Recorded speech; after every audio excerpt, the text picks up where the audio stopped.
Muito bom estarmos juntos na nossa live de quarta-feira. Uma grande satisfação começar aqui um bate-papo, uma conversa com uma pessoa que eu adoro, um profissional brilhante, que é o Dr. Evaldo Macedo. Evaldo, muito obrigada pela tua presença. Muita honra te receber aqui na minha live de quarta-feira. Obrigado, Cida. Grande prazer, viu? A gente tem um conhecimento de muitos anos, né? Juntos aí. Sei lá, não podemos falar quantos, senão vai. Não, vamos deixar meio Fica patente aí o tempo. constrangedor. Fica constrangedor, mas há muito tempo a gente tem justamente um trabalho, até podemos dizer que conjunto, paralelo, né? Com seus clientes, com os nossos clientes. E há muitos anos a gente frequenta os congressos juntos, frequentávamos, né? As coisas se separaram um pouquinho, agora com a pandemia ainda mais, mas com as lives aí tem possibilidade a gente reencontrar as pessoas com muito mais facilidade, né? Olha, eu que agradeço de estar aqui com vocês nessa reunião. Olha, Evaldo, você, para mim, assim, é uma referência muito grande na minha profissão, porque se tem algo que me dá muita segurança quando eu recebo um cliente no consultório e que chega lá já com a voz rouca, eu já vou fazendo o meu encaminhamento, porque eu sei que quando volta do teu exame, volta assim com um diagnóstico preciso, e é muito gostoso a gente sentir que você tem todo o cuidado de trabalhar com as informações fonoaudiológicas da maneira que, enfim, que agrega muito, né? Essa parceria entre fonos e otorrinos é fundamental para se chegar a um resultado mais rápido e melhor para o paciente, né?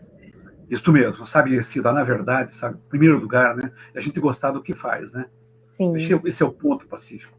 Para nós é trabalho, é profissão, mas a gente gosta do que faz. Segundo, respeito ao cliente, ao paciente, né? É um segundo ponto. E isso é uma coisa que a gente procura ensinar para os médicos mais jovens, sabe?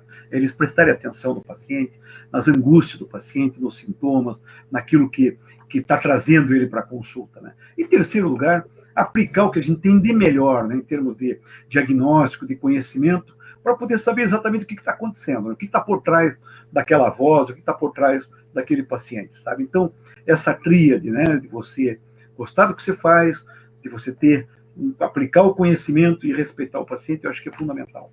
Nossa, fundamental mesmo. E essa parceria entre profissionais agrega muito, porque se nós temos um pensamento que vai numa mesma direção, o paciente se sente seguro e se sente muito bem. Eu trabalho há muitos anos com profissionais da voz, e você também, então nós temos aí trabalhado com muitos clientes que usam a voz no dia a dia com muita intensidade. E basicamente, hoje, a proposta, falei, bom, Evaldo, vamos conversar sobre voz. É bem gostoso, assim, pensar em trazer esse assunto que é tão específico da fonoaudiologia e da otorrino, de uma maneira bem acessível para quem não tem problema de voz, para quem nunca prestou atenção na própria voz e acha que ficar rouco de vez em quando talvez não seja um grande problema. Mas aí é que vem a nossa conversa, né, Evaldo? Por que as pessoas ficam roucas? Boa. Antes disso, Cida, eu queria te comentar um negócio, essa coisa da especialização, né? Como eu contei para vocês, nós temos o nosso programa de fellow, né? E nós já recebemos vários médicos que vêm para fazer laringe, ficar um ano conosco fazendo laringe, diagnóstica, atendimento, cirurgias, etc. E teve uma colega, uma médica, não vou dar o nome dela exatamente, que ela voltou para a cidade dela, na região norte do país. Aí, passado alguns meses, eu encontrei com ela no congresso. Ela falou: doutor Evaldo, você me enganou, viu? Você me enganou esse tempo todo. Eu falei: mas como assim te enganei? O que eu fiz? Eu fiz errado. Não tem paciente de voz. Não tem paciente de laringe. Não tem. Eu falei: não tem? Você tem que ir atrás. Exatamente, você tem que mostrar o valor da tua área.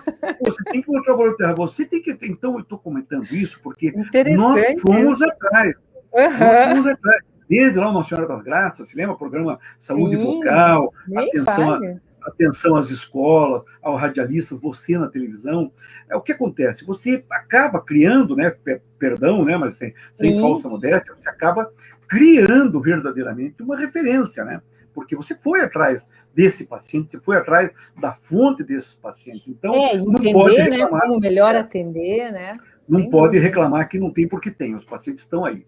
E como Nossa. você falou, sabe, esses pacientes que vêm encaminhado conosco com disfonia, eu gosto muito de falar isso para os meninos, que disfonia não é só rouquidão, né? Qualquer alteração na emissão da voz, né? Então, você que lida com voz de especialidade, cantores, etc., às vezes ele não tem a voz rouca, mas eles têm uma dificuldade de sustentação de nota, de alcance de nota, né? Cansaço. astenia, cansaço, uma dor à fonação, não consegue exercer a sua atividade na televisão, né, que é muito aparente, né? A pessoa não sente-se confortável com aquela emissão da voz, e às vezes não é exatamente a rouquidão.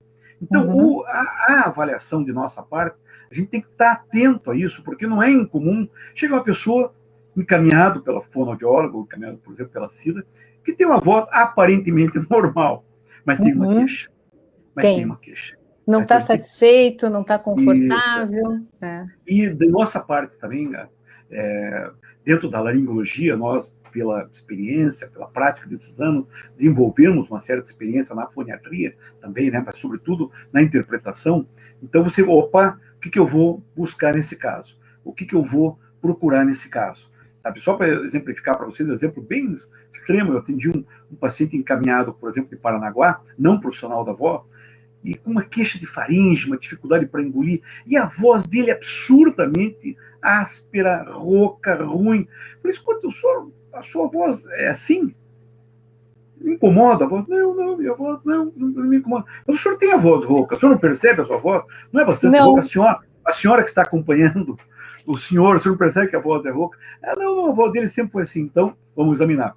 Ele tinha sulcos vocais fria, maior, profundo, uma fenda fusiforme central imensa. Uma voz com muita horrível, limitação. Né? Mas veja só, Cida, isso não era o problema dele. Sim, com certeza. Esse não era o problema dele. Então, a gente tem que prestar atenção nessa queixa que o paciente traz para a interpretação posterior do exame.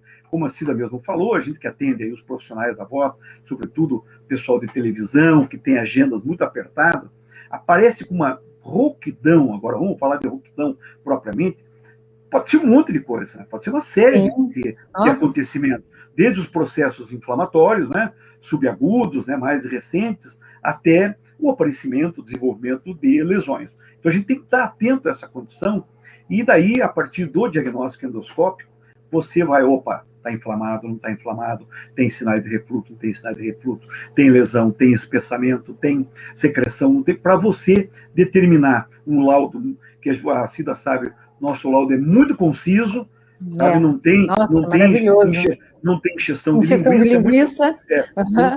É muito conciso, e a gente faz o laudo, e sem falsa modéstia, sabe? Assim, que ficar muito com fé, nós colocamos em todos os laudos uma coisa que poucos colegas fazem. Conclusão. Isso, Evaldo, assim, o que eu faço com essa informação que o otorrino falou? Isso, não é você apenas, estou descrevendo, o cara tem aqui uma corda vocal, é mais vermelha do que a outra, tem os vasos mais exatamente. Sim, mas e daí, o que é isso? O que isso quer dizer? O que isso significa? Né? Então, se for uma conclusão, isso aqui é uma laringite subaguda, pós-viral, isso aqui é uma laringite ulcerativa por trauma, eventualmente começa no quadro viral, o abuso vocal leva ao trauma, isso é um hematoma submucoso, uma hemorragia de prega vocal por um abuso vocal, né? Estou só exemplificando situações subagudas, né? E aí, logicamente, outras condições clínicas, né? O aparecimento de outras lesões que a gente vai detalhar mais para frente. Então, prestar atenção na informação que ele traz para que ajude no exame. Vai ser um guia do exame. Tem uma frase muito famosa, assim, na verdade, da filosofia, né, que é aquela famosa, dizem que é do Sêneca, né, que os ventos só te levam para onde você sabe que você vai, né? E é verdade, ou seja, você só vai diagnosticar alguma coisa se você souber o que você está buscando, o que você está procurando. Evaldo, eu vou te contar um bastidor, porque quem está aqui acompanhando a nossa live nem imagina o quanto que a gente já trocou assim, de informações com pacientes, enfim. Sofremos, né? Já sofremos. Nossa, nem fale, né? Em campanha política, pelo amor de Deus, me devolva a voz desse meu candidato, porque eu tenho que fazer um discurso daqui a pouco, essa história toda. Mas sabe, Evaldo, o pessoal quando faz o exame lá, a videolaringoscopia, o exame que o médico otorrinolaringologista faz. Então, o que o doutor Evaldo faz? Ele puxa a língua e vê lá dentro. Daqui a pouco ele vai mostrar aí umas imagens. Mas o doutor Evaldo, ele puxa a língua com uma categoria que todo mundo chega no consultório falando assim, eu não quero saber. Ele agarrou minha língua e ele não soltou mais. Aí eu falei assim, olha, eu vou te dizer uma coisa, o Evaldo ele pode fazer um exame ali rápido, em alguns, sei lá, segundos, ele põe o olho lá, ele sabe o que ele está vendo, e isso me tranquiliza. Olha, o que eu faço para quebrar um pouco essa situação é o seguinte, o senhor já ouviu falar de puxar a orelha, né? Agora puxar a língua não, né? É a primeira vez, sabe? Mas quando eu faço o encaminhamento, Evaldo, só para finalizar, eu faço o seguinte, eu dou a seguinte dica. Olha, o doutor Evaldo, ele tem a fama que ele puxa muito forte a língua. A minha dica é a seguinte, não fique tentando segurar a tua língua, deixe ele levar. Não é. Sabe o que é? Cida? Pior que é, Evaldo. Tem pacientes e pacientes. Tem línguas e línguas, né? Uhum. Língua mais curta, língua mais alta. E a questão é a seguinte, reflexo de vômito, às vezes. Né? Hoje, sabe que, diferentemente do que a gente fazia lá no passado, hoje praticamente a gente não anestesia ninguém. Não faz xilocaína spray em ninguém. Isso é uma rotina. Por quê? Para minimizar o desconforto, efeitos laterais. Né? Efeitos laterais, sabe? Então a gente toma esse cuidado. E a questão da língua é que você precisa segurar a língua, você manter a imagem estável por alguns segundos. Mas é muito bacana isso. É muito legal, porque você é firme. Só para você saber, na estroboscopia, no livro da Diane Blasco, irano, tem um aforisma claro. Você só consegue fazer estroboscopia se você conseguir manter a imagem por pelo menos 5 segundos. Escute, 1, 2, 3, 4, 5. Tem paciente que você não consegue. Sim. Dado o reflexo nauseoso, dado a dificuldade anatômica. Então, isso acaba trazendo desconforto, você tem que segurar um pouquinho mais tempo. Não que eu faça de propósito. Não, eu sei, mas olha, quando eu falo isso, é muito engraçado, porque daí o meu cliente chega falando assim, olha, Cida, valeu a dica, eu não fiquei resistindo a puxar. Não que eu faça de propósito, mas é uma estratégia. Viu? Não, e uma estratégia altamente profissional, porque você vai ali certeiro. Não, você tem que ter, sabe o que é? Você tem que ter o diagnóstico. Agora, o que acontece? Claro. Quem está ouvindo pode perguntar, mas peraí, isso acontece, não é incomum. Você não consegue examinar. O paciente tem muito reflexo, absurdo, ou tem uma exposição que não permite ver a prega vocal inteira, e para nós, você tem que ver a corda inteira. Não é um pedacinho, não é uma partezinha, tem que enxergar em tudo. Aí você passa o naso. Aí você passa o naso não dá náusea, pode fazer um sprayzinho de xilocaína nas narinas, e você vai completar o exame com o naso, perde um pouco em termos de definição de qualidade de imagem, mas você ganha o fato de não dar náusea, de não precisar puxar a língua e ter as informações relevantes, vamos dizer ali. Sabe? Então, mas o teu exame, olha, não querendo aqui jogar confete nem nada, você sabe que a gente trabalha muito em parceria aí, é sensacional. E para quem está nos ouvindo, assim, tem situações que, às vezes, você está ali em dúvida, você recebeu um diagnóstico que foi feito, assim, às vezes com um profissional que você não conhece, como é bom ouvir a opinião de quem trabalha com laringe o dia todo, há muitos anos, né, fazendo cirurgia. Evaldo, uma coisa que eu até conversando com você anteriormente, eu acho importante a gente conversar sobre o péssimo hábito, não sei se isso é só nos brasileiros ou não, mas que as pessoas, de modo geral, têm da automedicação. E aqui entra uma coisa, inclusive tem uma aluna minha aqui, que ela tem uma voz que muitas vezes fica rouca, mas é rouca de refluxo. E o que eu percebo, muitas vezes, realmente, na clínica, acontece da pessoa, é lá profissional da voz, tem que cantar no dia seguinte, está com a voz rouca, e começa a tomar anti-inflamatório por conta própria. Mas quando, na verdade, ela estava com problema de estômago. Isso não prejudica ainda mais? Veja, eu acho que a gente pode falar de um aspecto geral, né? O profissional da voz, a voz é um instrumento dele, é o trabalho dele. Ele tem que se cuidar de maneira geral, né? Uma boa hidratação, não fumar, não cometer excesso, refeições pesadas, comer e dormir. E a gente sabe que nem sempre isso é realidade, né? Tem pessoas que trabalham até tarde da noite, chegam em casa, o pessoal da televisão vai jantar à meia-noite. né? Vai jantar meia-noite, vai dormir dali uma hora ou 2 horas, e isso pode determinar uma condição, abrir uma porta para uma condição de refluxo. Então, esses cuidados gerais de boa hidratação, boa alimentação e evitar esses agentes irritativos são fundamentais. Mas a medicação tem um lugar muito especial nisso, muito especial, sabe? Existem alguns medicamentos que justamente são aqueles que as pessoas até usam mais frequentemente por conta própria, a automedicação. Tais como os anti-inflamatórios, os antihistamínicos, que são os descongestionantes, sabe? Que para nós é uma verdadeira bomba. Tá? Pacientes que fazem uso de diuréticos, pacientes que fazem uso de hormônios, às vezes hormônios tiroidianos, são condições de antidepressivos, sabe? Por automedicação, sem indicação. Automedicação, né? Ou até por medicação. Esses produtos aqui, ó, antidepressivo, diurético, hormônio tiroidiano e antihistamínico, ele tem uma característica clássica, que é secar as mucosas. Secar as mucosas. Desidratar as mucosas. Tá? É o efeito deles. Dos antidepressivos é um efeito colateral, logicamente. Do antihistamínico é um efeito alvo da medicação. E isso afeta a voz. Isso afeta diretamente a voz. Então, como você colocou, tem que tomar um cuidado muito grande. Não pode ficar se automedicando. Algumas pessoas aprendem até com os médicos, ou com a fono, ou por outras consultas, por outras orientações. Puxa, aquela vez que eu fui lá no doutor, ele me receitou um Prelônia, lá, um corticoide. Então eu vou fazer o mesmo. Eu vou tomar o mesmo. Ok, tá errado. Tá errado, porque às vezes não precisa. Sim. Às vezes você não precisa. Esses medicamentos são fabulosos, são espetaculares. São casos diferentes, né? Mas você tem uma indicação específica para usar aquela medicação. E se você está usando de forma continuada, sobretudo esses corticoides, que é um macete para o pessoal que faz muito abuso vocal, fica rouco, você vai acabar desenvolvendo uma dependência do medicamento e ele traz efeitos colaterais muito graves. Tá? Então, lembrar esse aspecto.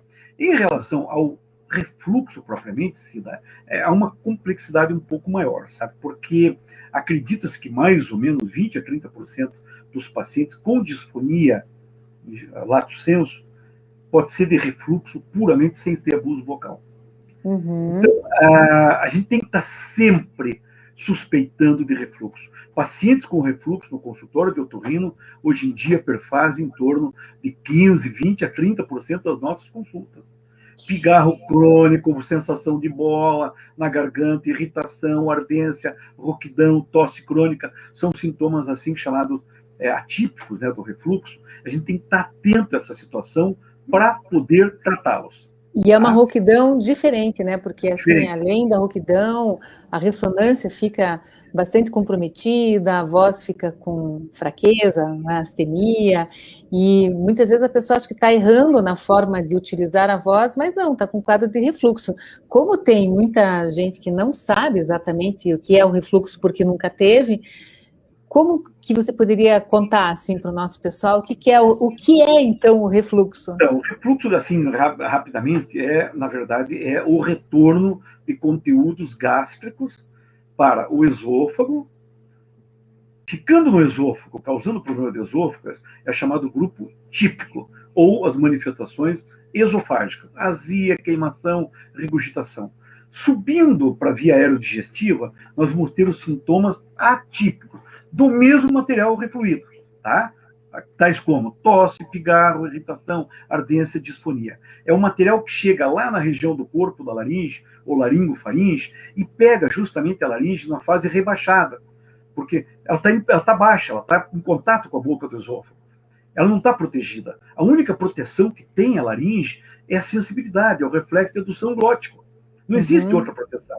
O esôfago tem epitélio espesso, que é o epitélio escamoso, tem peristaltismo, tem saliva. Dentro da laringe não tem saliva, não tem peristaltismo. O epitélio é respiratório, com exceção da borda livre da prega vocal, que é aquele epitélio escamoso que vai depois, junto com a lâmina própria, vai fazer o vibrador de dupla camada, mas é só ali.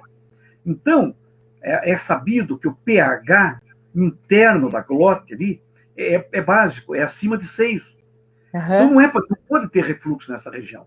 Se chegar um material refluído e ficar muito tempo nessa região, aí vão começar a aparecer os quadros inflamatórios. Então, É o mesmo conteúdo refluído do estômago, ácidos, sais biliares, pepsina, que causa doença ou no esôfago, ou na via aerodigestiva, ou no laringe. Um detalhe curioso, 80% dos nossos pacientes otorrinolaringológicos, 80% não tem azia. Então, isso eu ia falar. Às vezes a pessoa fica achando que só tem refluxo se tiver azia, e não tem nada a ver, né? Você tem que explicar para ele essa diferença. Somente 20% tem as duas apresentações clínicas. Por quê? Porque, na verdade, vai fazer duas doenças diferentes. Aquela manifestação típica, por razões de peristaltismo, de proteção da mucosa do esôfago, e as manifestações atípicas. Então, não se espera mesmo que você tenha azia. Tem que explicar isso para o paciente, para insistir que ele faça um tratamento adequado. Entendeu? Então, e qual que é por exemplo, alguém que está nos assistindo aqui que tem esses sintomas todos? Tem a tosse, tem a rouquidão, a sensação de bola. O que é que tem que fazer? Vai primeiro num gastro ou vai num otorrino? No otorrino, em primeiro lugar. Por quê? Porque nós vamos fazer a laringoscopia. Sabe? A nossa instrumentação armada é a laringoscopia, quer seja com a ótica telescópica, quer seja com o naso. Que é o exame que vai ver lá a laringe. O exame que vai ver o faringe e a laringe, lá dentro da garganta. Ora, com esse exame, o refluxo tem alguns sinais característicos, tais como a parede do faringe assim granulada, muco grudado no faringe, né? O espessamento da parede posterior, a paquidermia, o edema do corpo da laringe, chamado edema retocricoide, a hiperemia das cordas vocais, o edema das pregas vocais. Edema de Heinck, por exemplo, nós sabemos classicamente que o fator causal principal é o tabagismo, mas pode ser refluxo, pode ser hipotiroidismo. Então, existem sinais inflamatórios que, ao exame, pode ser refluxo. Bom, nesses pacientes, se não houverem lesões, tais como um granuloma, uma úlcera, nós otorrinos, nós já podemos tratar o paciente. Não precisa pedir para o gastro. Nós tratamos. Até porque, né, Evaldo, você tem uma história de gastro também, né? Sim, sou endoscopista. Ainda sou endoscopista. Não gastro, mas endoscopista. Sim, então, endoscopista. Mas isso, sabe, Cida, vou te contar, eu ensino isso para o Brasil inteiro. Ontem à noite, por exemplo, eu fiz uma live, através de uma empresa, da Takeda, tinham 200 pessoas assistindo, o Brasil inteiro. Na região Nordeste, Minas Gerais, aqui o sul do Brasil, só de refluxo. Só sobre refluxo. Nossa, que bacana. É um material muito rico, etc. Então, uma das coisas que eu coloco é o seguinte: este paciente, ele é do otorrino. Ele só vai para o gastro se você tiver alguma dificuldade interpretativa ou tiver a doença esofágica que vai precisar um segmento diferente. Senão, ele é nosso. Como eu falei, a partir desse diagnóstico, esse seu paciente que chegou aí, como nós tivemos muitos casos assim, eu mesmo já prescrevo medicação para ele. Prescrevo a medicação e eu vou acompanhar a evolução dele. Mas peraí, você não pede endoscopia digestiva? Calma, depende. Na sequência, dependendo da resposta terapêutica. Da evolução dessa primeira etapa, né? Aí você tem endoscopia, tem pH-metria, tem pedanciometria, tem outros exames que você vai lançar mão para confirmação do refluxo. Agora, para essa orientação inicial, nós já fazemos, a gente já trata, nós já orientamos. A gente tem, por exemplo, a gente atende um paciente com granuloma, como nós já tivemos algum. Dependendo do tamanho, logicamente, os grandes. Conte aí o que é o granuloma, que daí também muita gente já pode saber. O granuloma é uma elevação da mucosa na região posterior da laringe, na área cartilaginosa, que no processo vocal da aritinoide. Então, se for muito pequenininho, for uma úlcera de contato, um granuloma inicial, a gente chama hoje em dia, tem uma terminologia mais nova, granuloma ulcerado, bem pequeno, com essa medicação, desaparece. Sério? Olha aí. Desaparece completamente. Completamente. Agora, os grandes, não. Os grandes a gente tem que operar o paciente. Você tem que tirar o granuloma, protege a mucosa, faz toda ali uma mágica para proteger a mucosa do pós-operatório e medicação anti-refluxo para evitar a recorrência.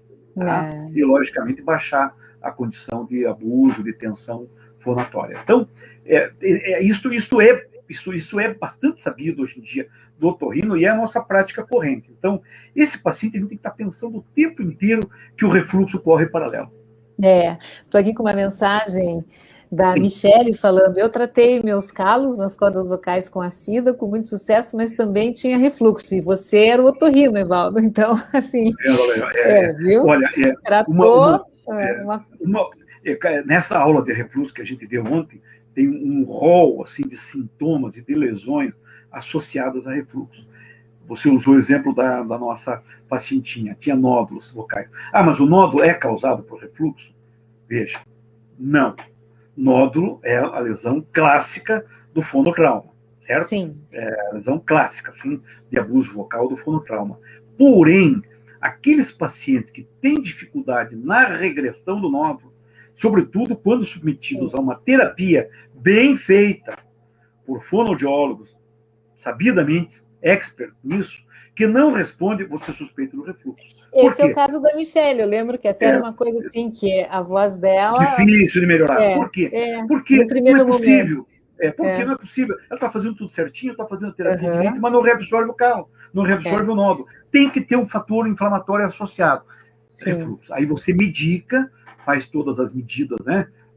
As medidas higienodietéticas, né? Controle de peso, controle das refeições, dormir com a cabeceira um pouco elevada, além da medicação em geral, a gente consegue aí sim proteger para que o resultado do nódulo seja melhor.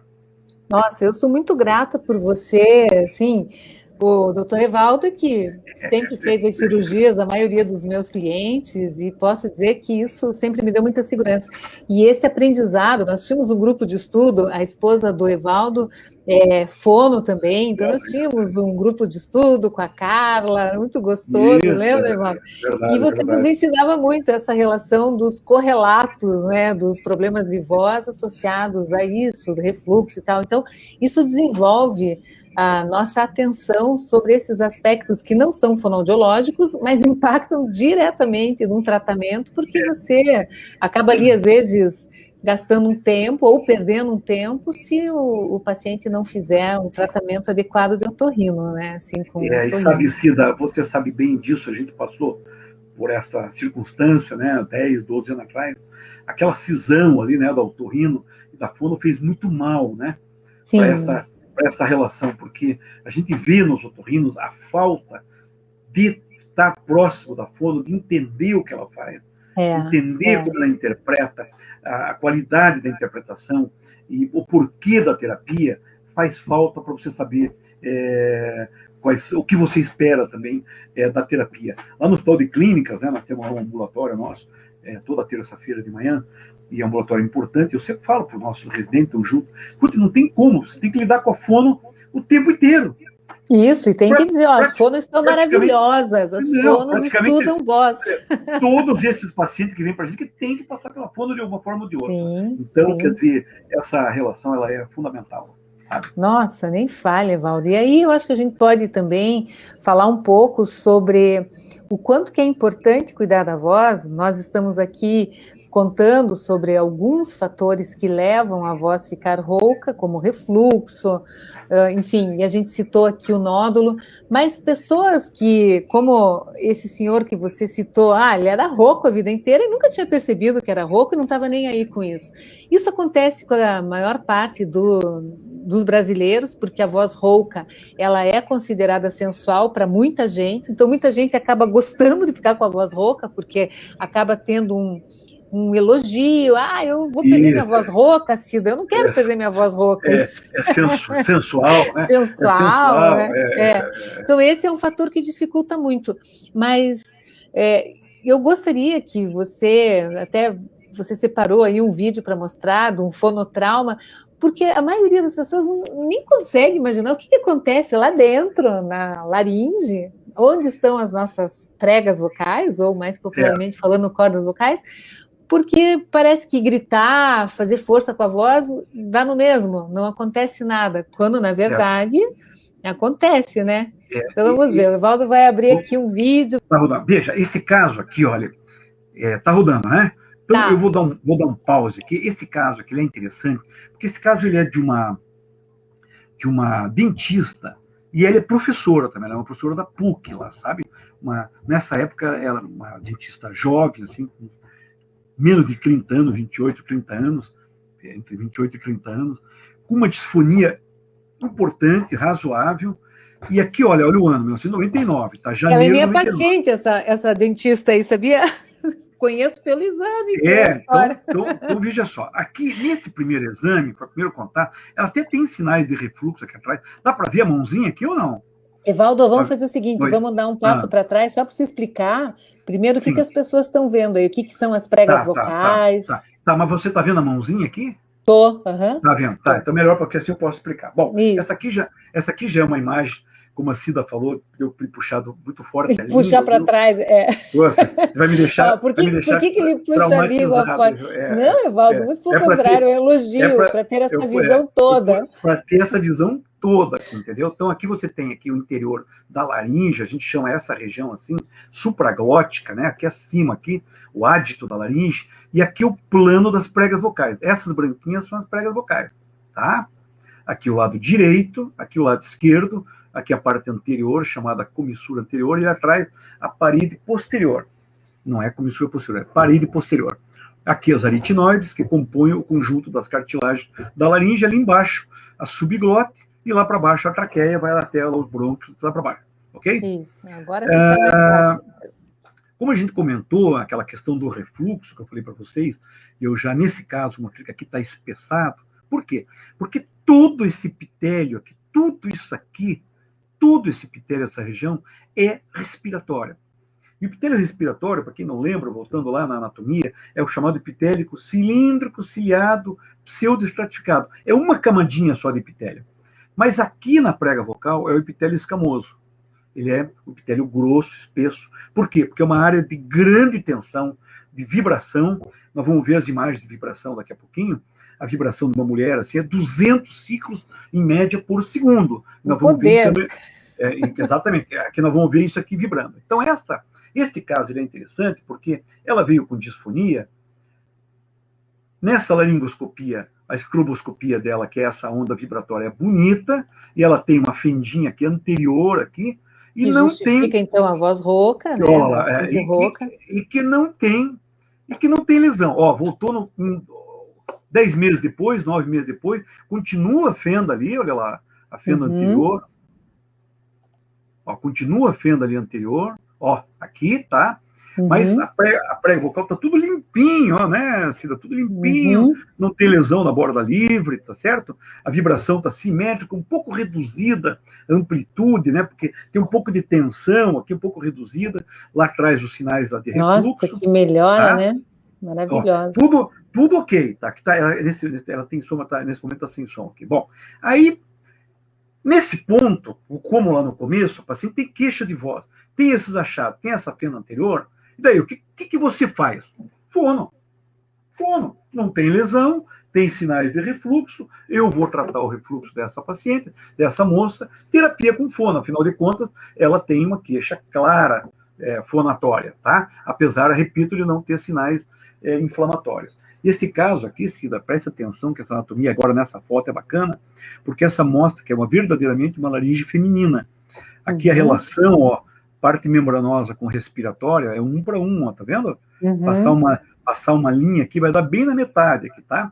E no homem é 2 para 1. Tá? Por isso que mulher faz nódulos de pregas vocais.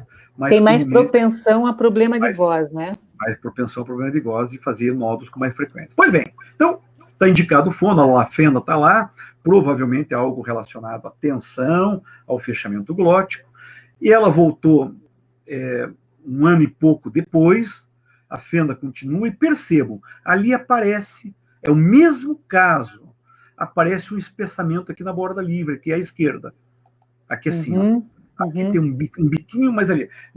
Você ainda não está caracterizando, mas já vai ver. A gente já nota que tem uma elevação da mucosa discreta ali na estroboscopia, aqui um pontinho branco de trauma, uma pequena elevação na mucosa, mas ainda não se vê qualquer alteração. Olha aqui, meses depois do que apareceu o Cida. O que apareceu ali? Um vaso dilatado, certo? Então, isso é um fonotrauma, né? Em sala de aula. Então, veja, esses vasos dilatados, isso aqui é uma vasculogenesia? Não. A vasculogenesia é congênita, faz parte das alterações estruturais mínimas. Esse vaso, ele apareceu pelo fonotrauma. tá? O que é E um olha só, fonotrauma? É exatamente uma utilização abusiva da voz. Em sala de aula, é muito comum para os professores que acabam em alguma situação excedendo, gritando, falando alto. E aí, ó, tá aí o resultado, né? exatamente. Então, você veja, começou lá no final do 99, passou um ano, agora aqui foi comecinho de 2001, aqui final de 2001. O que vocês acham que está acontecendo com a voz dessa paciente? Cada vez pior. Só está Sim. piorando, certo? Uhum. Só está piorando. Mas se você está fazendo fono, eu fiz, não fiz, faço, não faço, fiz, não faço. Bom, quando você vê essa lesão, a Cida sabe, né? Aqui a gente já fica com aquela coceira. Isso aqui já é um ponto, ó lá, para indicação cirúrgica. Uhum. Nossa. Sabe? Porque o vaso está dilatado, ele está entre a borda livre e a borda superior. A fono vai ter dificuldade, já está alterando o fechamento glótico, ó, como já alterou aqui, ó. Olha, Totalmente. já alterou totalmente. Bom, A isso lesão daí, né? A qualidade de voz, para quem está vendo esse exame, é péssima. Uma voz péssima. rouca, A voz a vai, pessoa cansa para falar, fala a, baixo, ninguém a, ouve. É um sufoco. a Cida sabe que a gente, além das muitas qualidades que ela falou, são inúmeras, né? São inúmeras. Dentre elas tem uma que é o seguinte: a gente não perde essa cirurgia, sabe? A gente é bom de bico, viu? De explicar para o paciente que ele tem que operar, sabe? Bom, ela não Sim. quis. Ela não quis operar. Mas, então, se você não quer operar, vamos tentar mais um pouquinho com fono. Aí ela voltou, olha lá, 5 meses depois. Olha lá. E o quadro está lá, né? Não tem. Não, pode estar lá não.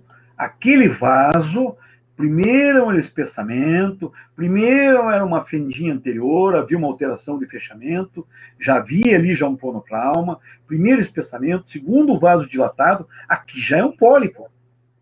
Ou seja, não tem saída, né? Sim. Não tem saída, aqui já é cirurgia, não tem conversa. Sabe? Você tem que operar, não vai ficar, fono não vai resolver nesse ponto mais. Evaldo, vaso... então, até parênteses, só um pouquinho, porque é bem importante falar assim, às vezes, quem está nos ouvindo aqui, por uma situação, teve lá um fonotrauma, foi numa festa, gritou, ou, enfim, às vezes até brigando com o filho, e aquela coisa de gritar e tal, a voz ficou rouca e nunca mais ficou boa. É indício de que se fez um fonotrauma. É? Perfeitamente.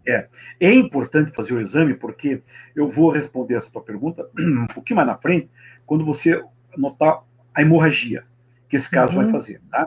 Então, logicamente, nesse momento, essa paciente eu já tentei de todas as maneiras explicar para ela a necessidade de microcirurgia. Porque, sim, nesse ponto, a terapia de fono com uma lesão como essa, super limitada, nem adianta, né? Perder dinheiro, né? Aqui dentro você tá, esses vasos estão com alta pressão, tá com sangramento interno, não tem como reabsorver. Pequenas formações, pseudosulcos, além das formações nodulares, pequenos pólipozinhos, ainda vai, mas aqui não mais. E ela não quis. Não quis, olha lá a lesão. Nossa, dá até um negócio de ver, né? Ó, já não vibra mais a prega esquerda, olha. E a voz piorando, e ela piorando. Em sala de aula... Né? Ela voltou assim, ó. Ela voltou nesse momento. Tá? Quando chegou nessa consulta, é aquela coisa, o paciente já vem chorando, minha voz acabou, etc. Por quê? Olha o jeito que ficou o pólipo. Porque aqui a voz acabou, porque olha como é que está a laringe, né? Então, aqui você tem a hemorragia submucosa, áreas de hematoma, o vaso grande, já endurecido, já tem um espessamento epitelial aqui, tá? Mas tem essas áreas de hemorragia. Por que eu falei que ia explicar depois?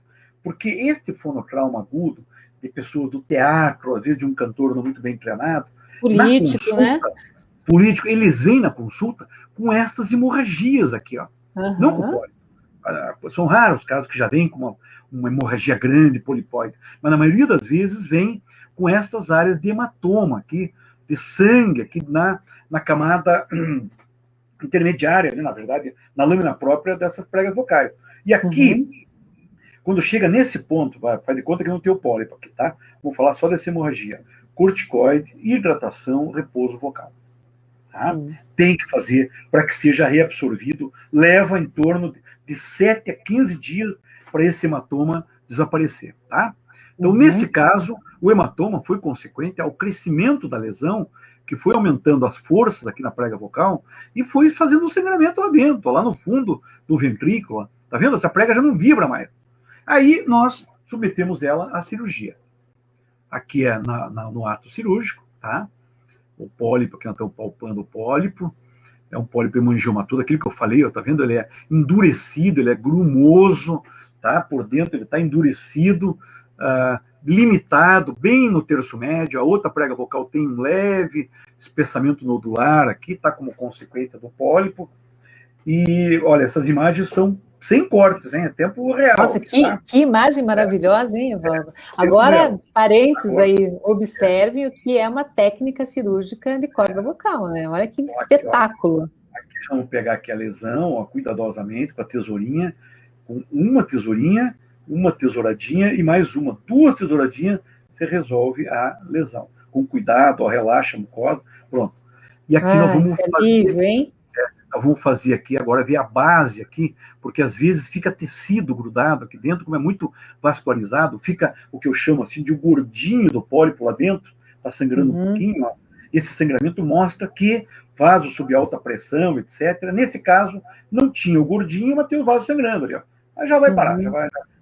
Com esse cotonete de algodão, com a pressão ali, ele para, e essa paciente volta no pós-operatório, olha lá que beleza. Tá?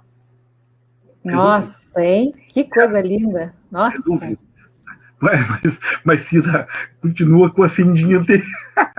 Pois é, mas aí, se a gente assim, fizer um estudo de caso, né?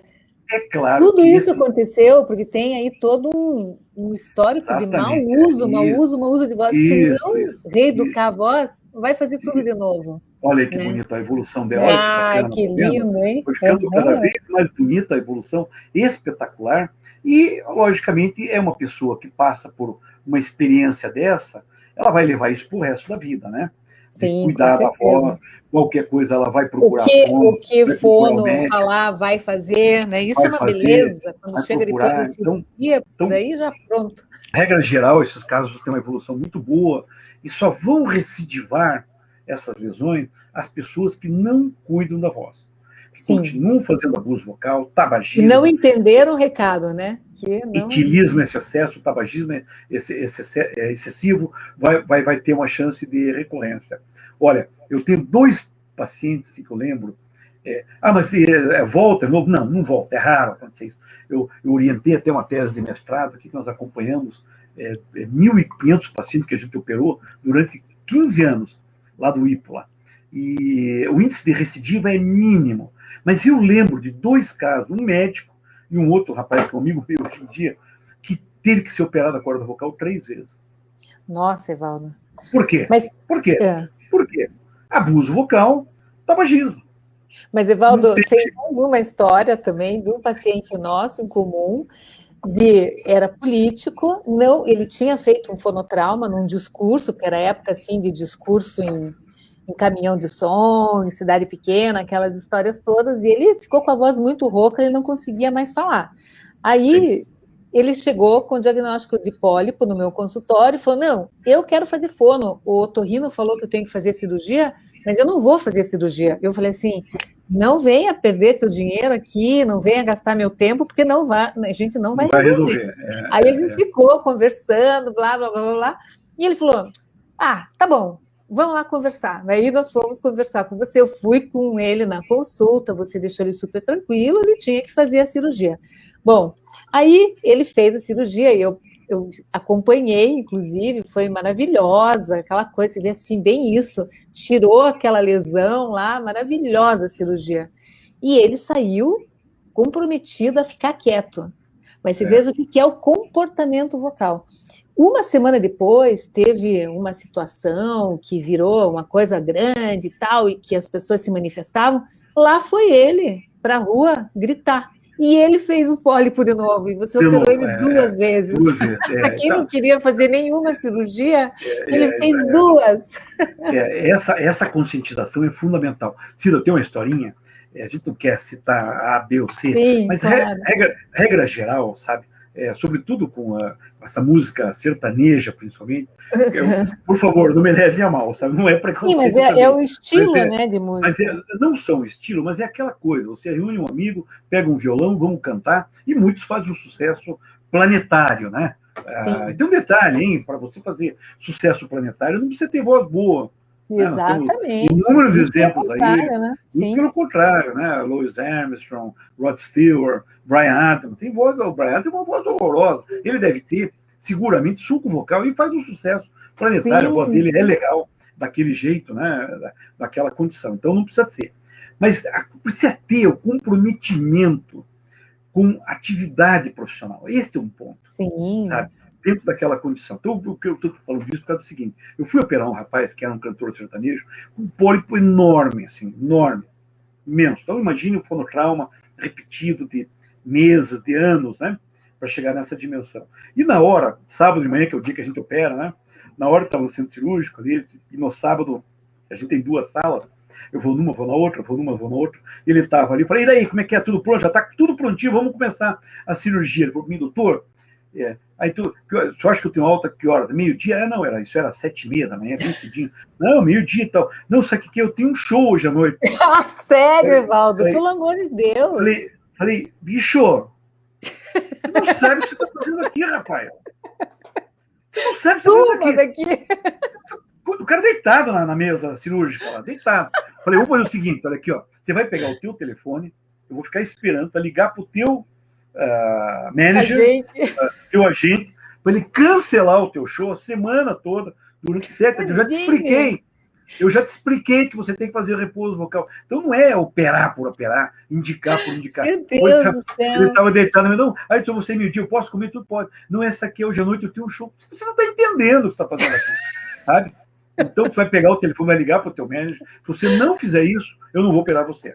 Por quê? Porque você está louco, né, Cida? Tira um pólipo desse, imagina, ali aquela área fica cruenta, aqueles vasos expostos, a pessoa vai cantar, você está maluco. Não tem noção, né? Tem noção. Então, ter essa noção e a noção do resultado, ela é importante, sabe? Regra geral, essa microcirurgia toda, elas envolvem um resultado muito bom, espetacular. Algumas lesões estruturais mínimas, né? Aquelas internas que você abre a corda vocal para operar, tem todo um cuidado.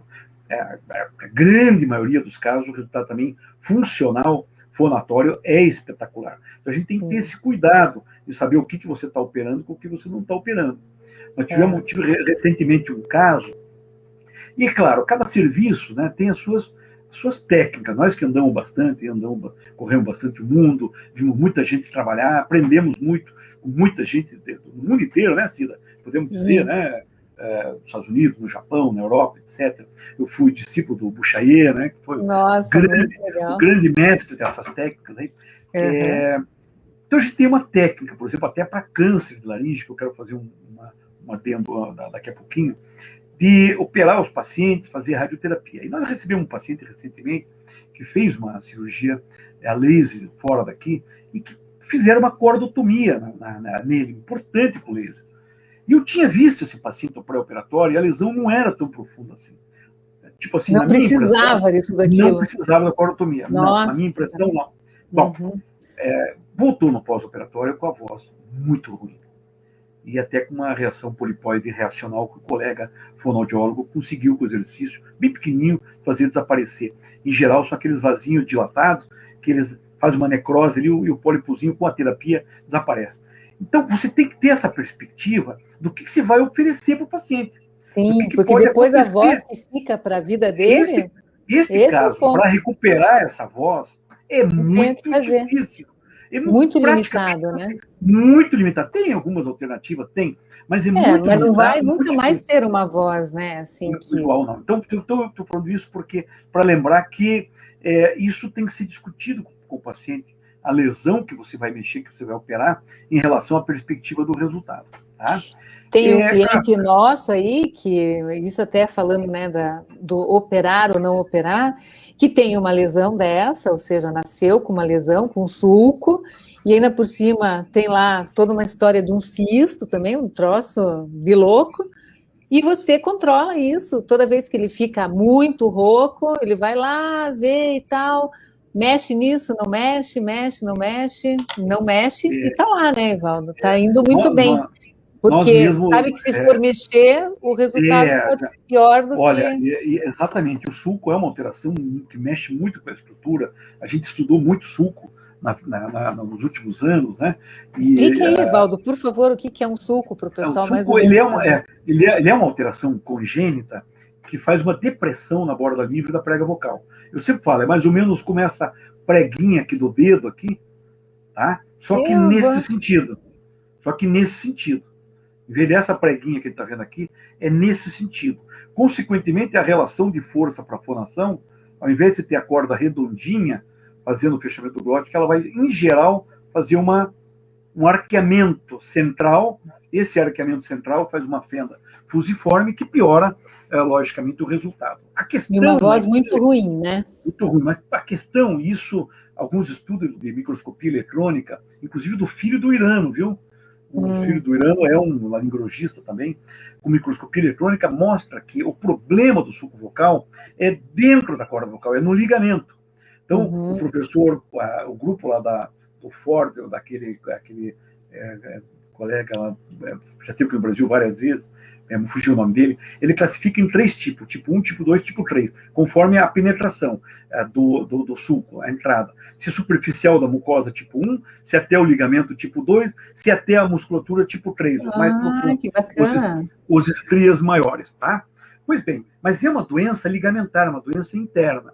Você se lembra que o Dr. Paulo, até na tese dele, a própria Mara, falava da cirurgia do sulco como sim, o frangeamento. Frangeamento, técnica do doutor.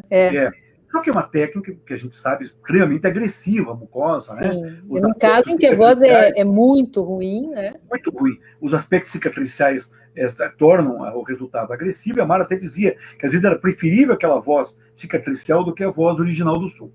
Pois bem, nós desenvolvemos uma técnica, nós publicamos, Cida, chamada secção Silve, técnica Silve. Secção interna do ligamento vocal. Ao invés de fazer o frangeamento, o que eu faço? Eu abro a corda vocal por cima, descolo a mucosa não é a unidade funcional da voz? Descolo a mucosa, vou lá no ligamento vocal, descolo ele inteirinho e eu corto o ligamento por dentro. Nossa, eu quero assistir essa cirurgia, Evaldo. Me chame para assistir. É espetacular. Então, você seleciona os pacientes e essa técnica não tem essa agressividade que tinha do frangeamento. E o resultado? A voz é boa? Muito bom, muito bom. Veja, a voz é melhor. Não vou falar para você que a voz é muito boa. A voz é muito melhor. Boa, mas assim... depois, logicamente, das avaliações de tempo máximo fonatório, de qualidade de voz, a grande maioria dos pacientes tem uma informação. A minha voz, eu tenho menos esforço para falar, menos força para falar. Sabe? A qualidade da voz melhor, a grande questão, nem sempre normal, mas menos esforço para falar. Puxa. Última questão, Cida, em cima disso, que, como eu falei, a laringologia, porque os pacientes vêm atrás da gente? Porque nós fomos atrás dos pacientes. Exatamente, mas também, a gente criou uma área, né, se mostrando a importância da voz. A gente se mostrou aí para poder estar envolvido, para poder aparecer, para poder estar envolvido durante muitos anos. E a gente participou muito, né, desde o início, lá na Semana da Voz, Dia da Voz, etc., que acabaram ajudando, de uma certa maneira, a expandir, né, esse horizonte do sintoma fonatório. Isso é um dado importante. Com isto, Cida, o resultado, se você lembrar das primeiras campanhas lá do passado, diziam a preocupação era com câncer, tem que fazer laringoscopia por causa do câncer. Veja, mudou bastante, né? Mudou bastante, mudou muito. Mas, no fim das contas, é importante para o câncer. Por quê? Porque a gente faz os diagnósticos cada vez mais precocemente. Então, hoje, a grande maioria dos pacientes que eu atendo em consultório de câncer é T1, T2. São justamente aqueles que a gente consegue operar por microcirurgia, consegue fazer a radioterapia e ter um índice de cura acima de 90%, 92%, 95%. No T1, e o sintoma, vamos aqui falar, né? O sintoma do câncer de laringe é rouquidão. É a disfonia, rouquidão. Então, quer dizer, é o paciente que procurou precocemente, você fez um diagnóstico precoce, então a gente vê cada vez menos aquelas grandes lesões, aquelas massas, né? Cujo paciente tinha que ser submetido à cirurgia mutilante. Tirar a laringe, né? Então, por conta dessa política, dessa estratégia, vamos dizer assim, melhor, de você atender o paciente o mais precocemente possível. Sabe? Então, essa é maravilhoso. interação ela é importante, né? Olha, Evaldo, antes de nós finalizarmos o nosso bate-papo, eu vou te pedir para você mostrar. Quero aqui contar que o doutor Evaldo sempre foi muito tecnológico, ele sempre gostou de ter assim, as coisas de ponta na otorrino, e isso é muito bacana. Você estava me mostrando um livro. Nós temos um livro, nós publicamos um livro que saiu esse ano, que é esse aqui, ó, é um livro de microcirurgia de laringe, só que em realidade aumentada, tá?